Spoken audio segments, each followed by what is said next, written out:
Twitter shares jumped again on Monday after it was announced that Elon Musk wasn't only the largest outside shareholder of Twitter, but he would also be taking a board seat. Twitter CEO Parag Agrawal tweeted, "Through conversations with Elon in recent weeks, it became clear to us that he would bring great value to our board." So this has a lot of people asking if Elon has broken securities laws in a few different ways. CoinDesk reporter Nicholas Day says the SEC filing for Elon's Twitter stock said he would have no influence over Twitter, and that might change now because he has a board seat. And a Reuters report says the U.S. securities law requires disclosure within 10 days of acquiring 5% of a company. According to the filing, the date of acquisition was March 14th, making March 24th the deadline. So he's missed the deadline by a little bit. I honestly think this is just Elon's way of trolling the SEC, but I'm sure that you guys have some more intellectual takes on this story. Adam, I'm going to pass it off to you. What did you make of this Elon news this morning? I just love that he's in the headlines again every day. I think it's pretty funny that he's in the headlines again. But I think, again, it's a sign of just how powerful it is to have so much money and also to have a big platform. And Elon Musk has a very big platform, whether you're talking about the people who are investors in his projects or just people who enjoy his trolling on the internet. You know, when you look at this and you look at sort of the move that he made, that was, on the one hand, really audacious, a huge acquisition for a very systemically important company, I'd say, in the modern era. And on the other side, it's a drop in the bucket in terms of how much money he has. This is a guy who literally could buy all outstanding shares for Twitter if he wanted to, and it wouldn't even really put a dent in, his.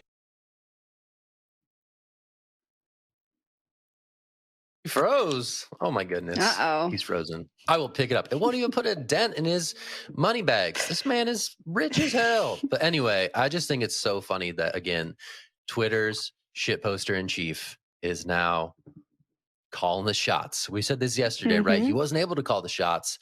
Now he kind of is a little bit able to call the shots, and it's quite funny to see this all unfolding, especially, again, in the context of some of this Dogecoin speculation, right? Makes sense that Twitter stock is pumping here, but also we saw some Dogecoin activity yesterday. I didn't check the charts today, but the idea that, Doge could be rolled into some sort of payments functionality in Twitter certainly becomes less far-fetched now that Elon Musk is a bit more directly involved in what's going to happen with this product going forward. So this just, to me, it's just so funny, man. This is funny.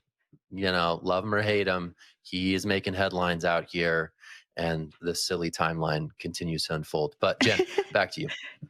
Yeah, a lot of things become less far-fetched, right? Elon recently ran a poll on Twitter asking if Twitter should have an edit button. And I just wonder if we're going to see a lot more of these polls come to fruition or not come to fruition. Is Elon going to be the voice of the people on Twitter in those board meetings? I think he will be. And I just wonder how we're going to see Twitter evolve. Like you said, Zach, I think some of those crypto implementations are going to happen, but I think we're just going to see the platform change, maybe for the better. And I just wonder how that's going to work behind closed doors. Like I said yesterday, after Jack Dorsey left, we didn't really see this push for decentralization and crypto adoption like we saw when Jack Dorsey was there. And so I wonder if there's going to be some internal pushback down the line as Elon tries to make some more drastic changes. So I guess we'll have to wait and see. But I know that the SEC is probably watching this very closely, and I think we're going to have some big SEC headlines coming in the next few weeks. Yeah, I think it's just funny. It speaks to, again, Twitter's centrality in these conversations when it comes to exciting crypto stuff. I mean, there's sort of this weird movement happening where, crypto Twitter is just Twitter now. It seems like there's a lot of activity there that is dedicated to crypto.